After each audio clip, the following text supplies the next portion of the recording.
Can you imagine a world where almost no one can read?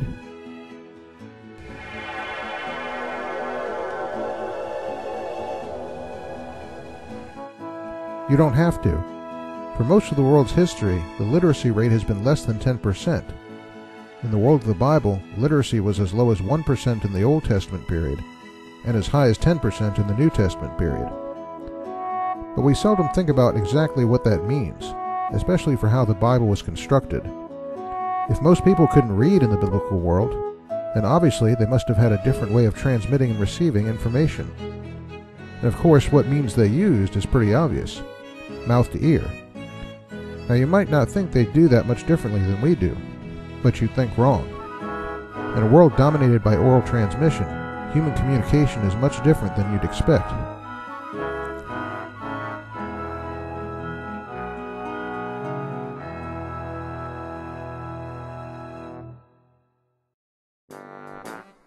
The assumption many fundy atheists and other critics make about oral communication is that it's no different from the kids' game of telephone. You know how that works. You start with one person whispering, "Hello, how are you?" and by the time you get to the end of the line, the message has turned into, "I have bologna in my slacks." Critics say that oral communication is inevitably like this, so that the information we have in the Bible must have been seriously distorted by the time it got written down. Well, I won't mince words. There are many societies where distortion of orally transmitted information does happen. But there are other models of oral transmission which are much more reliable, including a model typical of the biblical social world in general, and which we find present in the ministry of Jesus in particular. Mr. Clean gets rid of dirt and grime and grease in just a minute. Mr. Clean will clean your whole house and everything that's in it. Floors, doors, walls, halls, my sidewalks, high and old balls. Sinks, stoves, bathtubs he'll do. He'll even help clean laundry too. Mr. Clean gets rid of dirt and grime and grease in just a minute. Mr. Clean will clean your whole house and everything that's... How many people remember this commercial jingle? How many people want to forget it but can't? The Mr. Clean jingle is a catchy little tune that is specifically designed to stick in our heads. It's full of clever rhymes, and on television it was set to catchy music. Rhyme and melody are two of the best weapons against forgetfulness. The societies which surrounded Israel, Mesopotamia, Egypt, Greece, Rome, and others, placed a high value on the preservation of ancient traditions. The goal of a learner was to memorize their cultural tradition, and educational methods were designed to enable that memory. Not surprisingly, many of the techniques used in ancient education to enhance and enable memory bear more than a passing resemblance to techniques used today by memory enhancement experts, and by stuff like that Mr. Clean jingle. Repetition and recitation, putting things to music, and the use of things like acrostics and rhyme were as much in use to aid memory then as they are now. You can understand the urgency of this in a society where most people couldn't read. Today, many people don't bother to remember the things they learn because, well, all you have to do is look it up again on Wikipedia, right? Needless to say, that was hardly an option in the biblical world. If you wanted to be a good student, you had to have a good memory. Now, that doesn't mean that literate people didn't have good memories like everyone else. There were other reasons why a literate person needed a good memory. For one thing, the typical writing service of the day, a scroll, was too unwieldy to deal with.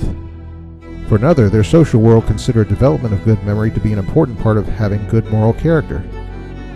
The Greek philosopher Aristotle regarded memory as part of wisdom, and the Roman orator Cicero made it a divine attribute. The Roman author Plutarch called memory a treasury of learning, and said that children should be trained and exercised in it. The Jews of the biblical world were no different than their neighbors, nor was Jesus, who is portrayed in the Gospels as a healer and miracle worker, yes, but above all, as a teacher.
We'll close part 1 of this study with a caveat.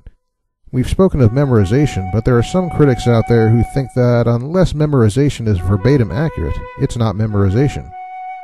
And if memorization isn't 100% accurate, someone is making a mistake.